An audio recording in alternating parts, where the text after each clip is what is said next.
A second ago, you were talking about, you shut off your cool water bottle where you asked if people could hear it in the podcast. Yeah, that was a long time ago. Can you hear this? I can't hear it, but I can see it. I can see your muscles making a little beeping noise. You can't hear the beeping noise that this thing's making. I just did hear a tiny beep. Yeah, I don't think it's quite loud enough to pick up on Discord. So I got one of the Ring Fit Adventure rings, and it has a mode. It has a mode where you can do it multitasking. So what you do is you just set it up. You put your Joy-Con in. You push the button on it, and then I'm not currently playing the game. It's just logging that I'm doing stuff, and then when I log on the game, I'll get rewards. That's pretty cool. So you're just going to be pumping some plastic during the podcast here. I can see you're straining quite hard. Actually, you've only been doing it for like maybe 30 seconds, but there's sweat pouring down your face. I know. I'm very unfit, Wilkie. It's like a river in here. I will drown by the end of the podcast, but it will be worth it for those in-game rewards. Yes. Gotta gamify those tasks like a real millennial. Go on, Hambo. Go on. Keep pushing. Keep pushing. Go to the theme song. Go to the theme song.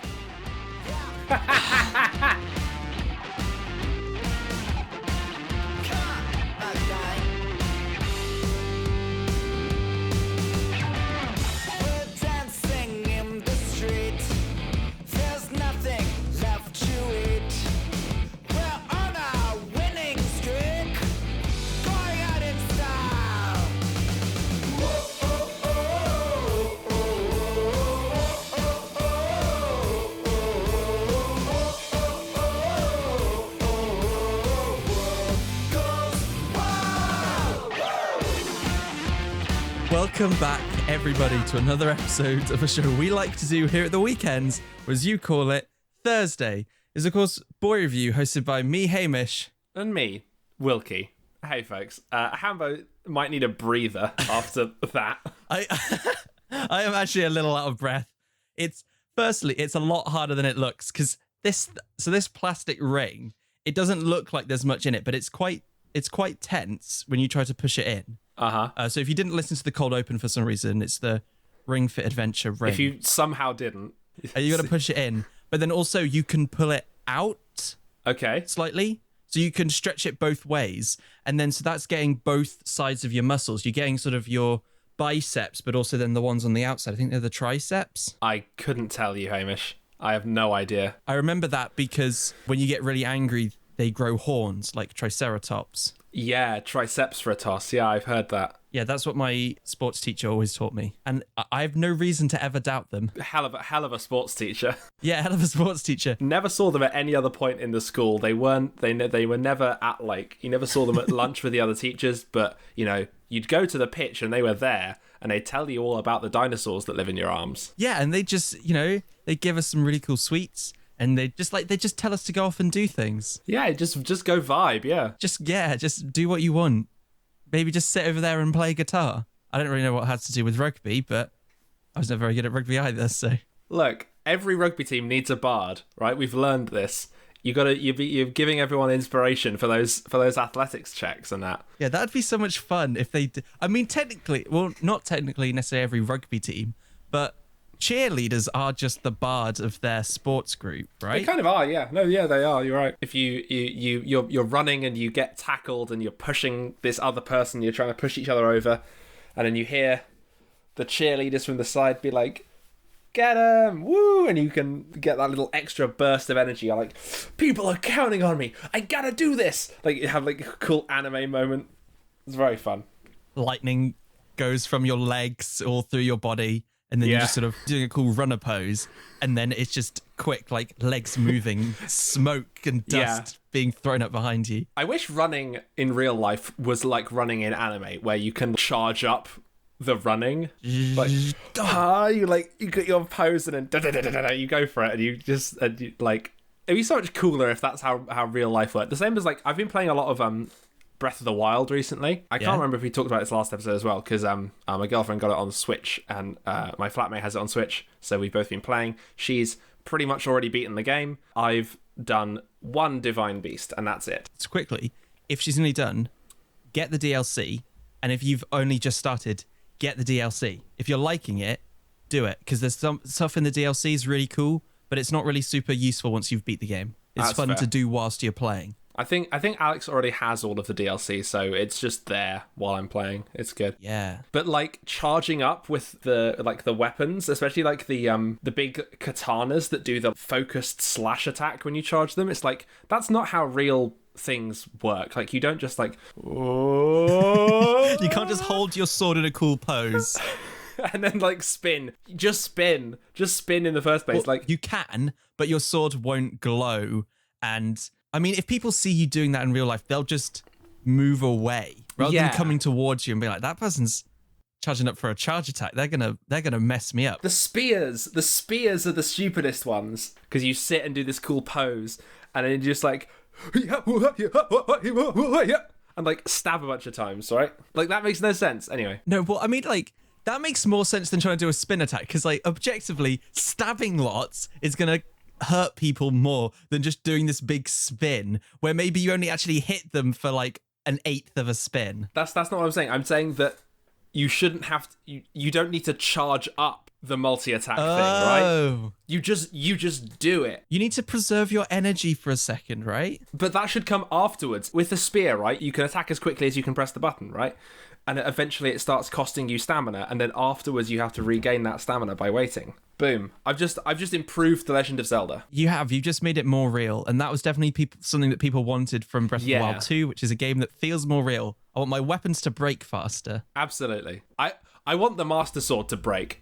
I want in Zelda, I want the Master Sword to be destroyed before I can kill Ganon with it, and then we just lose. You don't actually even need the Master Sword to go and beat Ganon. You can just go and fight him now. Speedrunners of the game, they clear out the first area and then they just go straight to the castle and fight Ganon. I've heard of this, yes. But okay, so in game, right, in the mechanics of the game, that works, right? You are capable of dodging his attacks and you know, doing enough damage to kill him. But so the Master Sword is called the sword that seals away the darkness. Yes. So if you kill Ganon with a stick or with like a Boko club, how does that, like, surely that doesn't work. Surely the entire point is you're meant to use the sword that seals the darkness that was like custom built to kill Ganon. So it's like you're playing sort of an RPG game and your dungeon master's given you things like, I've given you a cool sword.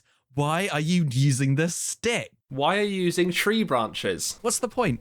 So you can, I don't want to be spoilery, but you do get a weapon during the fight, like at one point, which would sort of mean that it might make sense that you don't necessarily need the Master Sword. Okay, that's fair. That's fair. I'm going to use the Master Swords to hunt geese and just become... Are there geese in Breath of the Wild? No, they're not geese. What are they? Herons. The little pink things. Herons. I'm going to use the Master Sword to hunt herons. I'll throw it at them. They will not know what's hit him. It's the Master Sword that's hit him. I mean, you could throw anything at them, and I'm sure a heron wouldn't really understand. Yeah. You could throw just any sword at them and be like, that's the Master Sword. That right there. And they're like, oh, I guess I'm dead then. Sort of float away. Whoa, you hear that? I got killed by the Master Sword. Look at me. Whoa. And they get really uppity in heaven, in heron heaven, about being killed by the Master Sword. Just like, how did you die? Yeah, I got killed by the Master Sword. How did you die? God, got an arrow to the face. Yeah, that's not as cool, is it? No, I guess it's not. My thing's designed for killing devils and me.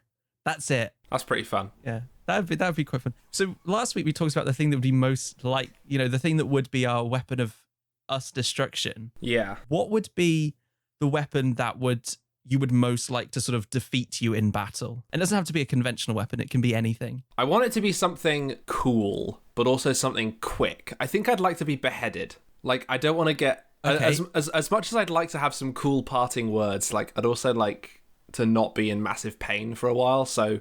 You know, I don't want to get stabbed and then, like, bleed out on the ground. I want to just get shunk, just beheaded. Nice and quick. Any particular sword or axe or any particular weapon that you think, I want this to be what takes me out? It can be a fictional weapon as well. Look, a lightsaber is pretty cool in most applications. So I get home one day, like, and it's dark because, like, I've gone shopping and, well, because imagine it's winter, right? So I've gone shopping at a normal time, but it's still dark. And I get home, then, like, my flatmate Malix is in the garden behind our house with a fucking lightsaber and he just kills me with it. Like, that's fair play. The guy had a lightsaber. He tried to do the cool thing where he throws the lightsaber and it comes back to him, but you just at that moment you step outside and he's already left his hands and he's like, Wilkie, no! And it just spins, lops your head off. Well, I was picturing it being very much deliberate. Okay.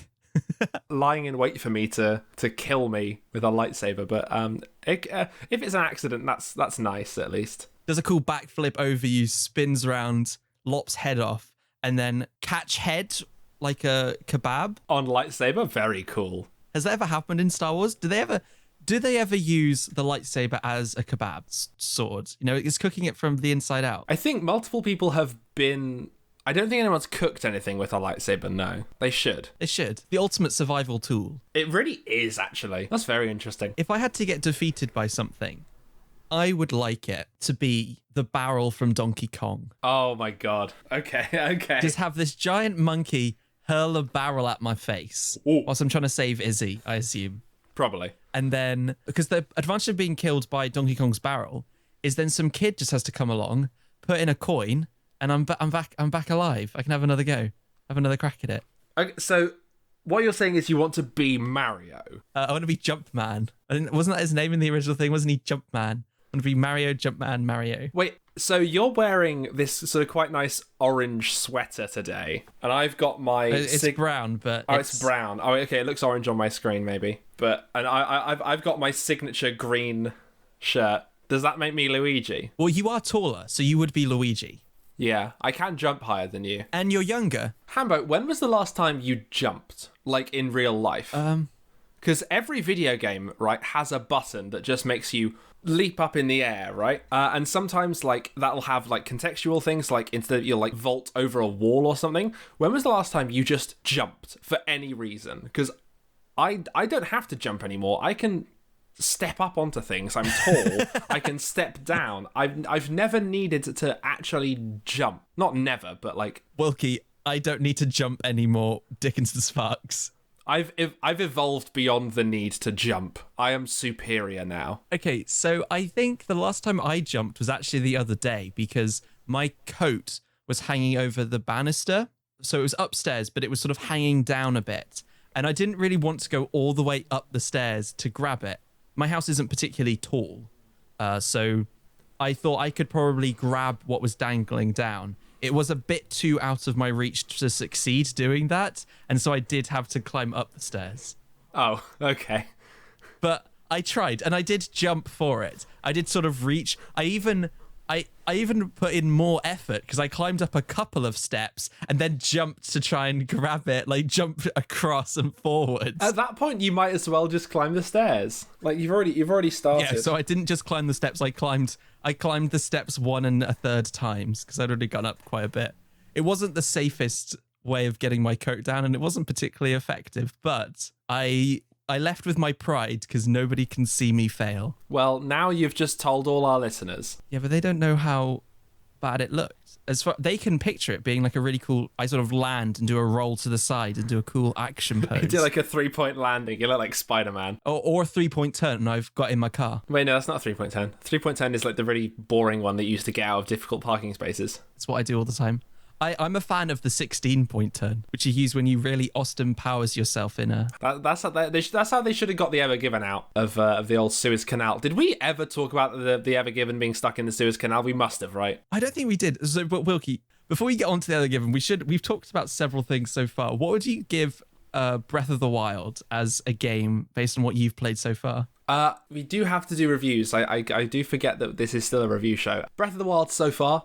Really enjoying it. Everything's very fun. I am incredibly daunted by all the Korok seeds I have to find. You don't need to get all of them, and please don't. Oh, but I really do have to, though. But do you know what the reward for getting them all is? It's going to be like a cool Korok hat or like one of Hestu's little maracas. Nope. Do you want to know what it is? No. Yeah, tell me. It looks like a little golden poop emoji. Because the Korok seeds they kind of reveal to you are probably sort of like Korok poop. And...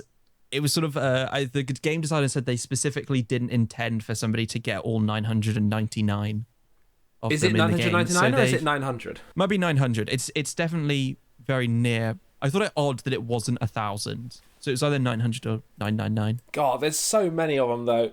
I feel like I have to get all of them at this point. Cool. So I guess you'll be playing Breath of the Wild for what, the next month or so? Yeah, probably. I want to give Breath of the Wild a good because it's good, right? But there's a few things that I wish were just a bit easier, right? Like, lots of things have lots of dialogue boxes, talking to the great fairies, doing cooking. They all have lots of steps. Like, I wish you could sit at a cooking pot and select the things you want to cook and then press cook, rather than opening your inventory, holding the items, dropping them into the cooking pot, and then like having to repeat that process. It'd be nice if you could just be like, I know that, 2 hearty radishes and 3 meat will make hearty skewered meat or whatever, and I want to make 5 of those dishes without having to go into my inventory 5 separate times. Or like, I want to repair. Yeah, maybe once you've sort of discovered a recipe or something, you could maybe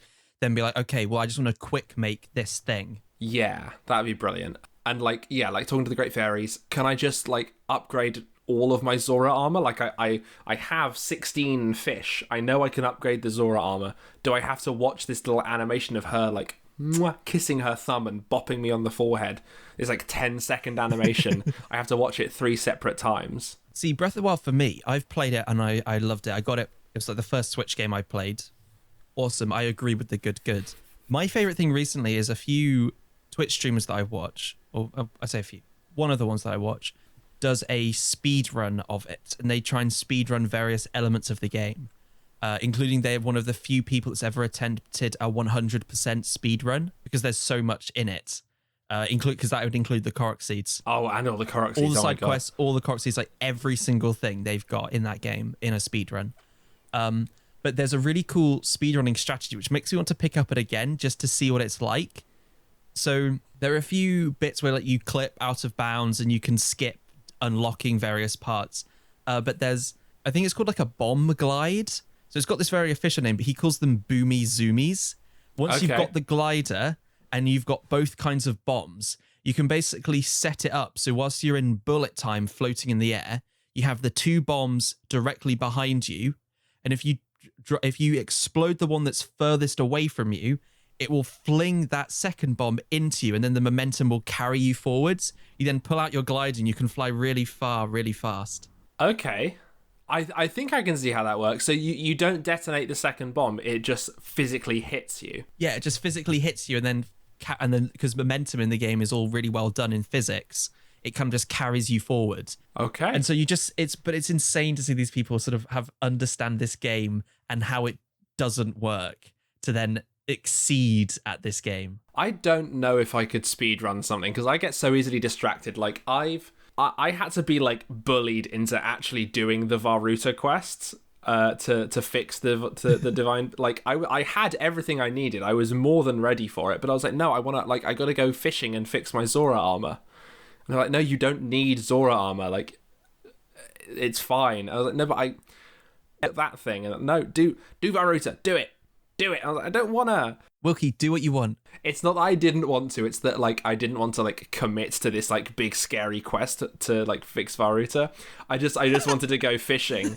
Like I had all these shock arrows that you use to stun Varuta, and I was like, but I could also use them to go fishing for bass that I need to upgrade my armor. And like, no, it's you. Varuta is important. Just using electric arrows. That's the Hyrule equivalent of putting the bug zapper in a lake and seeing what you pull out. Very literally, yes. So was it your flatmates that were bullying you, Wilkie? Yeah, it was Malix, yeah, because he's played the game before. Okay. Do you want a chance to maybe get your own back? I think so, yeah. Yeah. Awesome. So Wilkie just told me about how you guys were a bit mean to him when he was playing Breath of the Wild. And also, more importantly, last week, on your recommendation, I had to watch a really terrible, terrible film. And so I thought to get my own back, I wanted to do something terrible to the 3 of you. And you are 3 nerds who like a lot of things, but there's one thing that nerds love more than anything else, and that is correcting people. And therefore decide who is the biggest nerd in your house. I'm setting you your own version of actually. Oh my god. You bastard. I have 7 questions that are actually style statements related to things that I'm fairly certain you know of or love, or somebody knows and loves. And yeah, you're going to have to tell me what is wrong in that statement. To make it work the easiest, whenever you think I've said something wrong, just put your hand up and like buzz in, decide amongst yourselves who was first, and then come up to the mic and say what your answer is. Make sure as well, whatever statement you give has to be preceded by the words actually. If you do not say actually, you do not get a point. This is not what I expected. This is so cool. I'm excited. I am very also worried that one of you is going to know something wrong that I didn't realize, and so it's going to end up being like one of you gets like 20 points. We're gonna do a Matt Mercer. Is that bonus? I hope there's only one thing wrong in each statement, but these are not all things that I am super aware of, so I'm ready to be sort of told wrong. Okay, so we're going to start off with our first question, and it's about Treasure Planet. Treasure Planet, this little-known film you might have heard of, features an array of characters in a science fiction adaptation of Treasure Island. In keeping with the film's interplanetary adventure, the film features many different species, from the mundane human of Jim Hawkins to the slightly weirder dogfolk of Dr. Doppler to the goop-like morph who originates from the planet Proteus Buzz. 1. Wilkie, what's your answer? Actually, Treasure Planet is a science fantasy film. That's not really wrong. No, science that's not- fiction, no, that science can't be fantasy. it. It's like set in space. It is science fiction. Maybe this will actually, Morph is not from that planet that you said, is my guess. No, Morph is from Proteus 1, unfortunately. Oh, Buzz. Dr. Doppler isn't a dog folk. Correct. Actually, Dr. Doppler isn't a dog folk. Okay, you did get to it before I could sort of be shitty about it, so I will give you the point on that, but you've got to remember to say, actually, my guy. Yes, whilst Dr. Doppler does look like a dog folk, dog person, dog whatever you want to use, firstly, yeah, his species is never called dog folk, but also he is the same species as Captain Amelia Smollett, who looks like a cat. So it would be incorrect to say his species are dog people, because some of them look like cats. I had no. That's actually something I didn't know. That's very Yes, because interesting. they This can is educational they as well, can they Amber. can have kids at the end, and two people of a different species couldn't have kids. Is that just how? Is that sexual dimorphism in that species? All Yeah. of the men look like dogs and all of it. Maybe. Could be. We don't see a female We dog don't. version. We don't know. Or a male cat. I hate how interested I am now in this. It's meant to be like stupid. These guys are going to go away and research this now. The next question is about Richard III. There was a lot standing in the way of Richard III and his throne. Not only did he have 3 older brothers that survived into adulthood, but his brother, Edward IV, had 2 sons before he died. Thankfully for Richard, following the mysterious disappearance of Edward's sons, Richard would be chosen as the new king. I'll read that last bit again because I fucked it up. Thankfully for Richard, following the mysterious disappearance of Edward's sons, Richard would be chosen as the new king. Buzz. Actually, he didn't have 3 older brothers that survived into adulthood.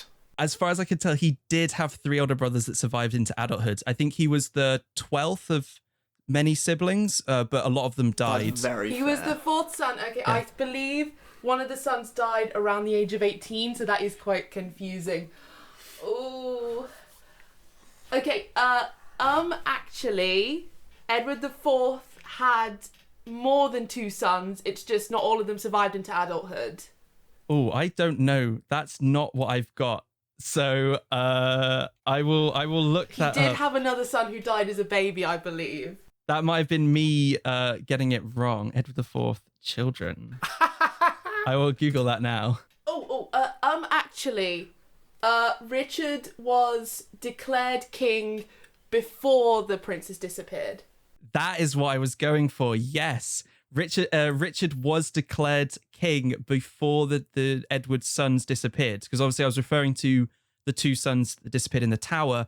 However, Edward's son, or the whoever would have been the king after Edward, they were deemed a bastard first, and so at that point it was like, okay, well, none of his kids can be king now, so we've got to go back up. It went to Richard, and then to sort of cement his claim to the throne, Richard had them allegedly had them disappear. I don't know who would maybe sue me at this point, but just in case someone's feeling a little bit It would be me, litigious. but to prove how much of a nerd I am, I believe the one that died as a baby was called George the Duke of Bedford. That's how much of a nerd I am. Oh, you might. Yeah, there is one. George the Duke of Bedford. Yeah. Bonus point for finding one that you got actually wrong. I will think about it. Maybe in the case of a tie. The next question is about Star Wars. The most iconic weapon in Star Wars is probably the lightsaber, a special sword-like device used almost exclusively by Force wielders. Lightsabers come in various colors, which have special meanings in the lore, but often have more mundane origins in the real world. Many people know that Samuel L. Jackson wanted a purple lightsaber to stand out during fight scenes in Attack of the Clones, but may not be aware that Mark Hamill was given a green lightsaber in Return of the Jedi to symbolize the time his character had spent training with Yoda, a green alien. Oh, that was genuinely. Hey, Buzz, I'm going to get in there for you. That was not the reason that Luke was given a green lightsaber. It was not because Yoda was green. That is correct. Can you be more specific why he was given a green lightsaber? If I can't be, I don't think Wilkie can be. I'm just going to say budget concerns. Budget concerns. No, that is. Oh, I don't believe this was to do with budget concerns. I have read something about this, about why they changed his lightsaber for the third film. Actually, the only other reason I can think of is something to do that was easier on the special effects. Oh, well, okay, I'll give the other two a chance to maybe take this. If they can be a bit more specific. They started filming on a different brand of film, which meant that the reflective tape on the lightsabers showed up a different color. No, that is not correct. Okay. Actually, Mark Hamill liked the color green. It's worth a try. It is not. I will give it to Malix because he was the first one to get it correct. The lightsaber wasn't green for that reason, and he was kind of right with special effects. So actually, if you'd watched Return of the Jedi when it first came out, Luke would have still had a blue lightsaber. It was still colored blue. In later versions, they recolored it green so it could stand out better. In part, they sort of said whether it could stand out better from his old lightsaber, or so I think against the sky, the green stood out better. There was a lot more blue sky. Yeah, but yeah, it was just they recolored green for special effects reasons. So yeah, well done. I was so stumped at the end of that one because I was like, that seems so obviously wrong. But the only other one I could think of was actually, like, they don't actually have special meanings in the lore because that's no longer canon. That's no longer canon, is what I was also thinking. To be fair, they changed it because Yoda's green seems stupid, but it's also such a George Lucas thing to do that I wouldn't have been completely. shocked. I believed that when Hambo first read it. Okay, the next question is to do with Dungeons and Dragons. Hey, let's go. Come on. This is gonna be quick. You're gonna have to watch us here. In Dungeons and Dragons, magic is a potent tool that can take many years of practice to master, though anyone can still give it a go. Every official class in 5th edition has at least one subclass which lets them cast spells by expending a spell slot of the appropriate level.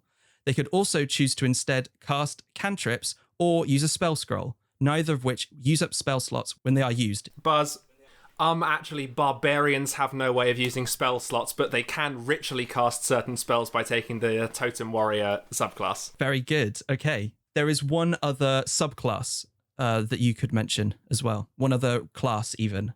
Oh, Buzz. Actually, monks can't cast spells by expending spell slots, but where the 4 elements can use key points. Yes, exactly. That is the other one. Yes, I was wondering if the monks would catch... Wilkie gets 2 points for that. I'll give you a bonus one as well from earlier. Monks and barbarians do not use spell slots. As Wilkie said, they use ritual casting if they're a barbarian, or they use key points if they are monks. So not quite everything was correct when I said that. The next question is a game that I really like. I don't know if any of you have played, but I wanted to maybe trip you up. So this is a question about Kingdom Hearts. Oh, bloody hell. No clue. In the world of Kingdom Hearts, characters never really die. When they do, they are split into a Heartless, the darkness inside a person given shape, and a Nobody, the body and soul of a strong-willed person. Defeating both somebody's heartless and nobody will restore them to life. Buzz, actually, you can't become both a heartless and a nobody. You become one or the other. No, I'm sorry. You do become if you are defeated, you do become a heartless, but certain people do become a nobody as well. But it's not one or the other. You might not become a nobody, but it's only if you're necessarily strong-willed, but it's not. You would become a nobody and not a heartless. Buzz. Yes. Actually, defeating somebody's heartless and nobody kills them permanently. You have to do something else to bring them back to life. No, if you defeat a person's nobody and heartless, they are reborn anew, sort of as a full person again. Happens multiple times in the series. Oh, actually, some characters do actually die. Yes, in Kingdom Hearts, Death exists, folks. It was all just a misdirection. Good job. death does exist. And yeah, if you become a heartless or a nobody, that is you being defeated, not you dying. They are two entirely separate things. There is a moment in the second game where it's assumed that Goofy has died because a big lump of rock is hurled at his head and knocks him completely unconscious. And everyone, your main character, Donald Duck, and Mickey Mouse assume that he's just been killed. And it goes into this very intense anime moment where Mickey just charges in to a swarm of enemies and just goes full badass for a good few minutes. What are the enemies? So there are heartless and nobodies. So if you're defeated by darkness or a heartless, you become one and potentially also a nobody. But death is an entirely separate thing. Caused only by rocks. Caused only by rocks or things that would kill you, not evil creatures. Like guns? Yes. And now, if anyone's watched actually before, you will know that after 4 questions, there is a shiny question. There's only going to be one in this. Shiny questions are like regular questions. They're just a little bit rarer and a little bit different. This is going to be a spelling bee. So if you don't know, I'm going to give you a word from something pop culture and you're going to have to spell it. As the dyslexic in the room, I'm very excited. You're going to have to go through it very carefully so as this other dyslexic can keep track of what you've spelt. I would like you to spell the name of a chaotic evil deity from Dungeons & Dragons, and that word is Gaunadar. Actually, I hate you. Gaunadaur.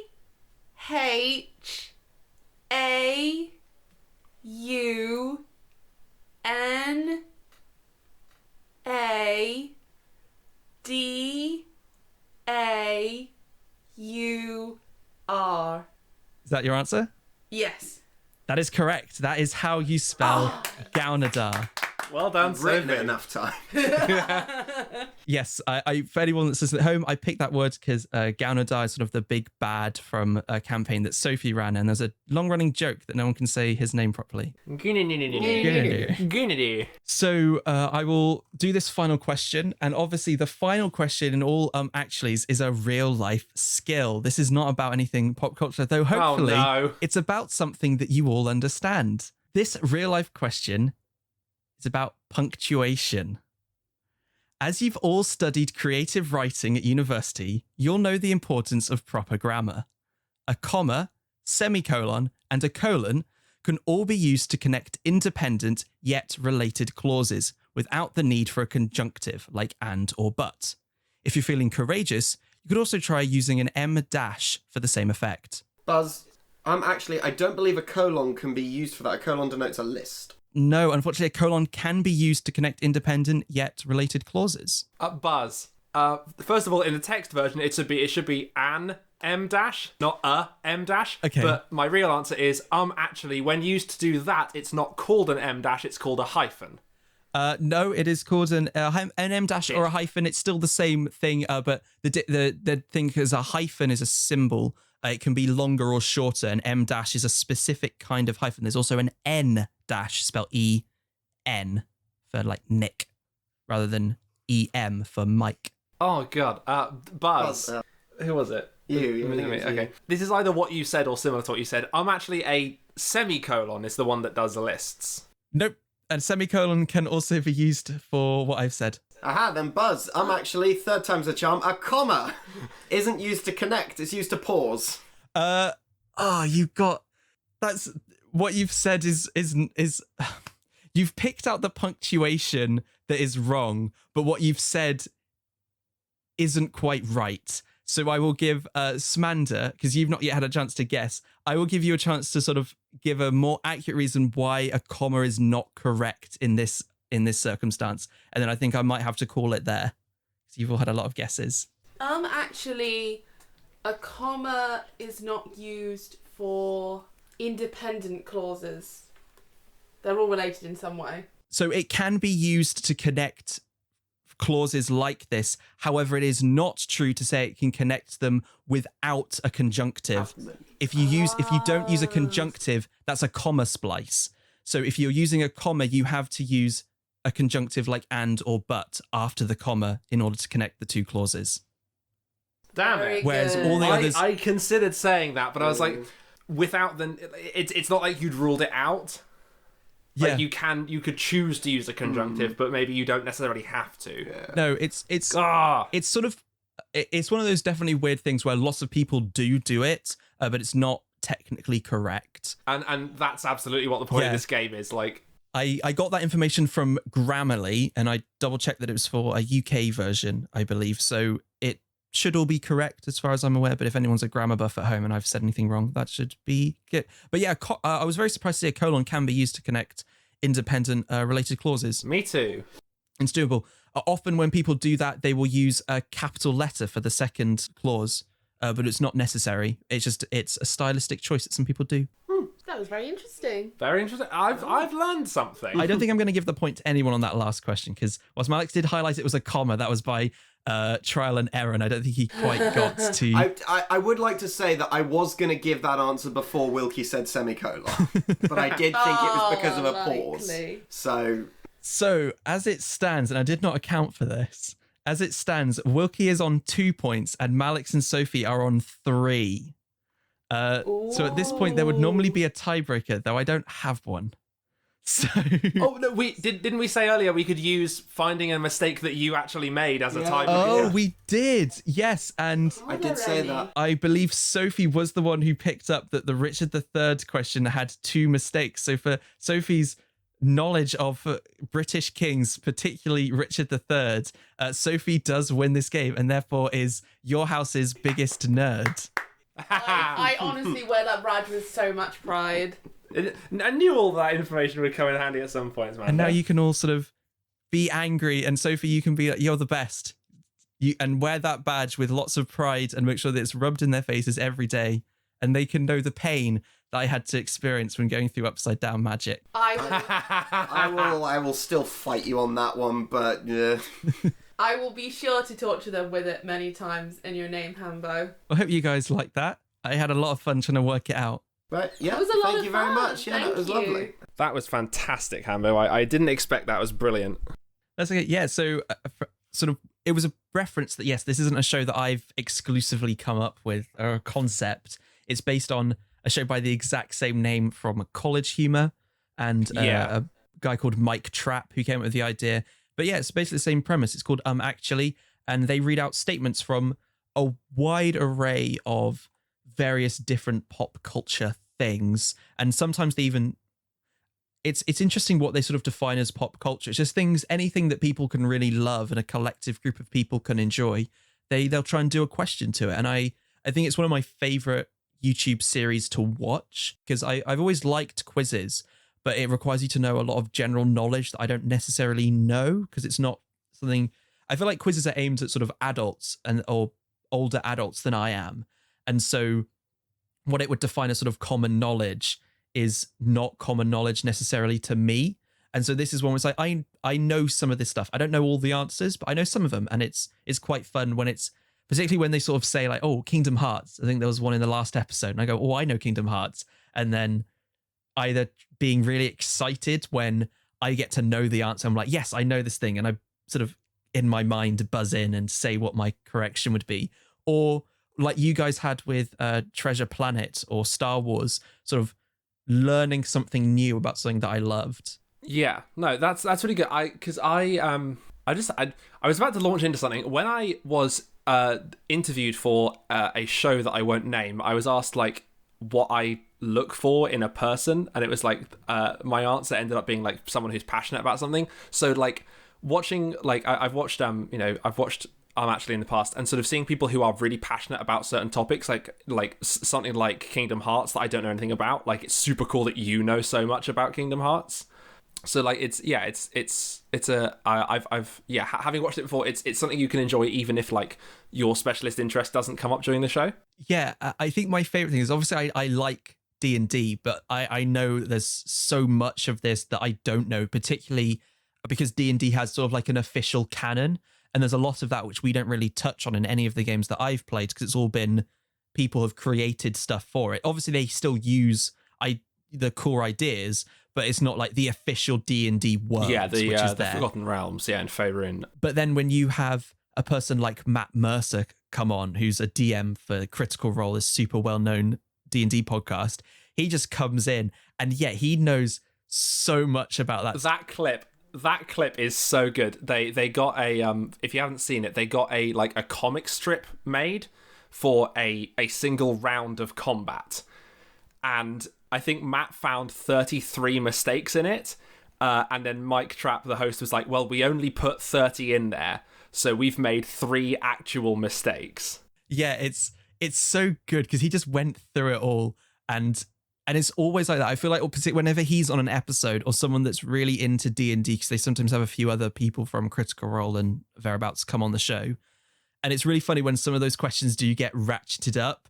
And you can tell, okay, they know their audience, so we know that this needs to be a proper stinker of a question. But even if when that happens, it's still just, he still just gets it. And there's a few other contestants like that who you just like, or everyone's stumped and they've given all their answers they can guess, and this person just comes in and smoothly gives a full explanation of what the correction is and why it should be correct. Yeah, like on those D&D questions, I felt so good, like being able to because because the whole actually thing is such a it's like a meme, right, of most often men who take up hobbies like this as a way of proving that they're like smarter or better than people rather than because they actually care about it. So like the whole thing's like kind of a joke where you have to prove that you like the intro, the thing they like most is being right, and pointing out when others make mistakes. It's all about like, but also like there's a reason why that feels good, right?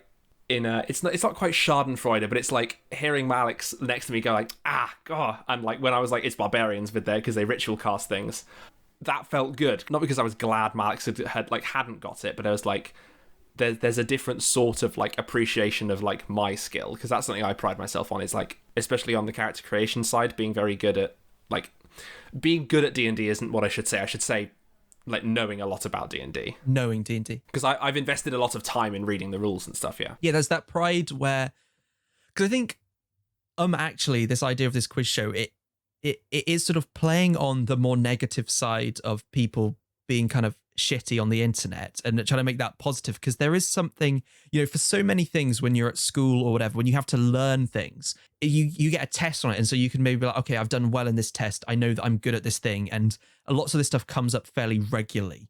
But it's not very often that your knowledge about some TV show or a film is actually going to be useful to you. And so having this quiz where suddenly, you know, you can earn a point. Another point doesn't really net you anything apart from bragging rights, but it actually gives this knowledge and this love you have a purpose for that few minutes. And I think that's such a beautiful concept for a show. And I think College Humor is still kind of scraping by somehow. I think actually is one of the shows they have kind of managed to revive slightly, though I think it's behind a paywall on their YouTube channel. The newer stuff, the older stuff's still coming out for free. And so I'm glad to see that happening, because I think it is one of the best shows out there, and I love watching it. And if you want to give this show and this kind of show more of a go, I definitely recommend going out and watching it, because it is fantastic. Especially that one clip of Matt Mercer. Especially that one clip. I've seen that clip reposted on every social media I have. Like, it's it's genuinely so impressive. It's the equivalent of watching like an Olympic level athlete, right, doing their thing. Like Yes. watching him just like bam, bam, bam. It's so cool. Hambo, that quiz that quiz was good, I think. And I want to give actually in general a good.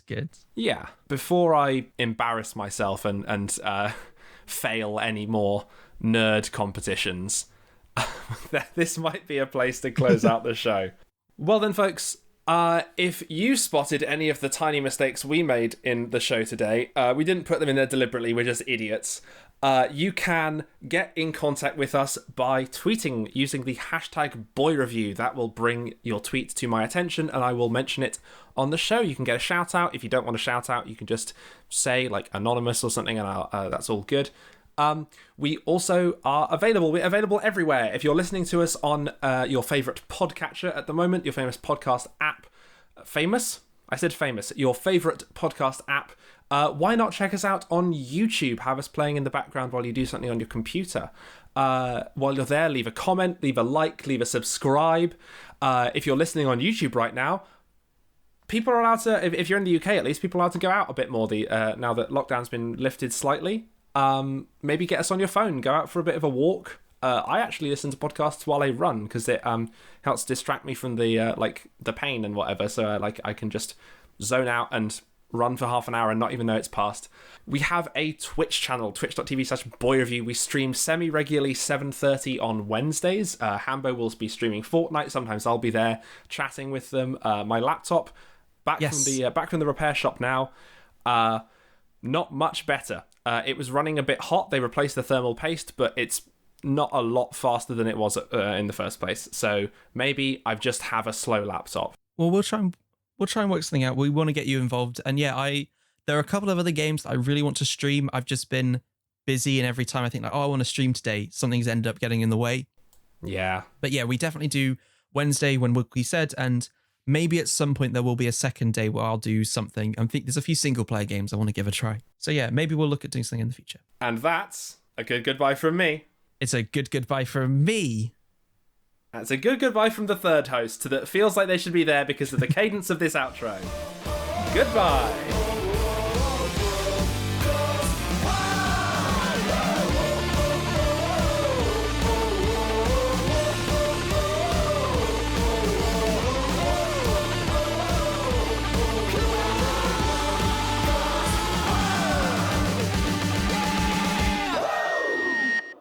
So, yes, I had an idea of what the outro should be the other day. Go for it. It should be a goodbye. You should say it's a goodbye from me, and then I'll say it's a goodbye from me, and then one of us, or maybe both of us, can say, and it's a goodbye from us. That's cute.